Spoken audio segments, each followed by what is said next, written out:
আসসালামু আলাইকুম। আমি এখন বানাবো খুবই সহজে তৈরি দারুণ মজার একটা চালতার আচার।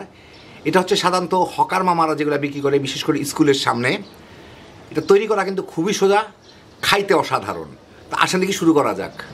আমি এখানে একটা চালতা নিছি, এই চালতাটাকে আমি কেটে নিব। তো চালতা কাটার সবচেয়ে সহজ পদ্ধতি হচ্ছে এই মাঝখান দিয়ে এটাকে দুই টুকরা করে, দেখেন ভিতরে একটা বিচির মতো থাকে, এটাকে 4 টুকরা করলে এই বিচিটা বাইর করা সুবিধা হবে। তো আমি এটাকে 4 টুকরা করে নিই। জিনিসটা কিন্তু খুব শক্ত, দেখেন এর মধ্যে কতগুলা বিজল টাইপের থাকে। যাই হোক, এটাকে এই মাঝখানে এটাকে একটু কেটে বের করে দেওয়া।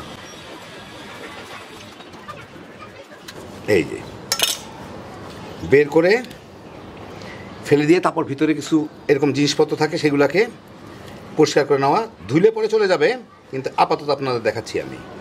যাই হোক, বের করে এখন এই জায়গাটুকু কেটে এটাকে আমি এগুলা কোয়া কোয়া খুলে নিব। এই যে দেখেন সুন্দরভাবে খুলে চলে আসে। এখন এইগুলাকে আমি কেটে নিব। এটা আমি যে আচারটা তৈরি করতেছি সেটা তৈরি করার জন্য এটার কিন্তু উপরে খোসা ফেলার দরকার নাই, ভিতরেও ফেলার দরকার নেই, কোনোটাই ফেলার দরকার নেই। এখন আমি এগুলাকে একটু প্রায় 1 সেন্টিমিটারের কাছাকাছি মোটা করে এইভাবে এইভাবে কেটে নিব। এই যে এরকম এরকম মোটা। আর এটা কিন্তু খুব পিছলা হয়ে গেছে এখন, সেই জন্য আমি একটা টিস্যু দিয়ে হাত মুছে এটা ধরে করব। কারণ হচ্ছে যে খুব পিছলা হয়ে গেছে, এই পিছলা জিনিসটা হাতে লেগে হয়তো ছুরি স্লিপ করে আমার হাত কেটে যেতে পারে। যাই হোক, এগুলোকে আমি এখন এই 1 সেন্টিমিটারের কাছাকাছি মোটা মোটা করে কেটে নিব। তো আমি একটা চালতা কেটে নিলাম, আমি আরও একটা চালতা কাটবো। সেই চালতাটা কাটার সময় আমি যেটা করবো, আপনারা অনেকেই হয়তো দেখছেন আমি উপরে খোসাটা ফেলেই নাই, চোচাটা। অনেকে হয়তো চোচাটা খাইতে পছন্দ করেন না, যদিও স্কুল গেটে যারা বিক্রি করে তারা এই চোচাটা রাখে। তারপর আমি আপনাদের জন্য এই চোচাটাকে ফেলে দিব। তো একটা চালতা আমি একসাথেই যদিও রান্না করব, আচারটা বানাবো, কিন্তু কোনোটার এটার আমি রাখলাম উপরের চোচাটা, আর আরেকটার আমি এটার চোচাটাকে ফেলে দিব।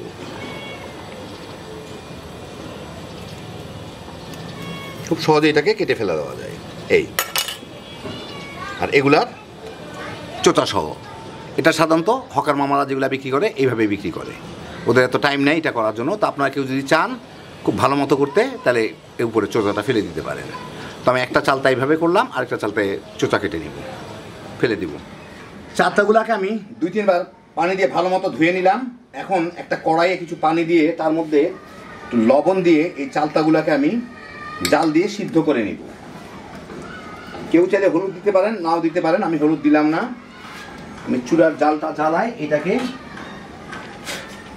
ঢেকে জাল দিব যাতে একটু জলদি সিদ্ধ হয়। 15 মিনিটের মতো জাল দিলাম।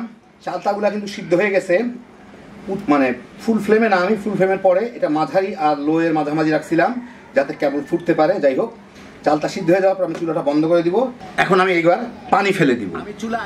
আমি চুলায় আধা কাপ সরিষা তেল গরম দিয়ে তার মধ্যে 2টা তেজপাতা দিব।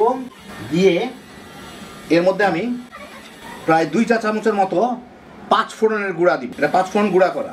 আমি এই পুরো রান্নাটা মাঝারি জালে করব, মানে মিডিয়াম হিটে করব। এর সাথে একটু মিশায় নেড়েই, যেহেতু তেলটা গরম আছে 5 ফোড়নটা পুড়ে যাবে, এর সাথে আমি প্রায় 1.5 কাপের মতো গুড় দিব। দিয়ে এটাকে আমি গলায় নিব। ইচ্ছা করলে চিনিও দিতে পারেন, গুড় দিলে কালারটা ভালো হয়, ফ্লেভারটাও ভালো হয়। আমি আখের গুড় ব্যবহার করতেছি। গুড়টা করে গেলেই এর মধ্যে আমি দিয়ে দিচ্ছি প্রায় 2 চা চামচের মতো মরিচের গুঁড়া, যার যার স্বাদ মতো দিতে পারেন। এখন এটার সাথে মিলাই আমি চালতাগুলা ছেঁকে রাখছি ওগুলা দিয়ে দিব। দিয়ে এখন এর সাথে আমার জাল দিয়ে এটাকে কি বলবেন, ভেজেও নিতে পারি কিংবা জাল দিয়ে নিতে হবে। যাই হোক, এখন চালতাগুলা কিন্তু অনেক পানি ছাড়বে। চুলার আঁচটা আমি মিডিয়ামে রাখছি। কিছুক্ষণ পরে দেখেন পানি ছেড়ে এই অবস্থা। এখন আমাকে এটাকে জাল দিয়ে প্রায় শুকাই নিতে হবে। এর মাঝখানে চালতাগুলার মধ্যেও শিরা ঢুকে যাবে, কোনো অসুবিধা নাই। তো আমি এইভাবেই জাল দিব, মাঝারি আছে, মাঝে মাঝে উল্টা পাল্টায় দিব, নাহলে তলের দিকে লেগে যেতে পারে। প্রায় 20 মিনিটের মতো জাল দিলাম। দেখেন এই ইয়েগুলা শুকায় গেছে, পানি টানিগুলো শুকায় গেছে। এখন আমি এর মধ্যে দিচ্ছি আরও প্রায় 1.5 চা চামচের মতো 5 ফোড়ন। এটা কিন্তু ভাজা না, নর্মাল 5 ফোড়নের গুঁড়া।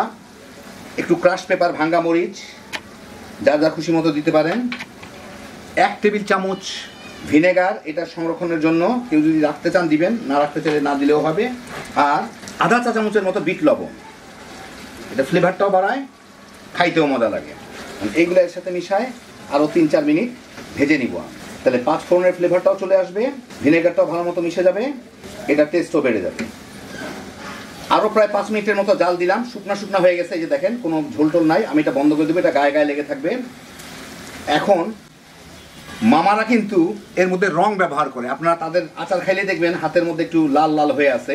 তো আমি কোনো রং দিলাম না, চাইলে আপনারা কেউ রং দিতে পারেন, সেই জন্য ওদেরটা একটু অন্যরকম হয়, কিন্তু প্রসেসটা একই, শুধু ওরা ফুড কালার না কালার ব্যবহার করে আর কি, ভালো সুন্দর দেখানোর জন্য। যাই হোক, এটা এখন একটু ঠান্ডা হলে আপনাদের আমি পরিবেশন করে দেখাচ্ছি। এই দেখেন হয়ে গেল আমার দারুণ মজার হকার মামাদের মতো আচার। রংটা তাদের মতো হইল না, কারণ তারা কালার ব্যবহার করে, আমি কোনো রং ব্যবহার করি না এর মধ্যে, কিন্তু স্বাদ একই রকম, বলতে পারেন তাদের থেকেও বেশি মজার। তৈরি করা দেখলেন খুবই সহজ, কারণ ওরা খুব সহজ পদ্ধতিতে আচার তৈরি করে।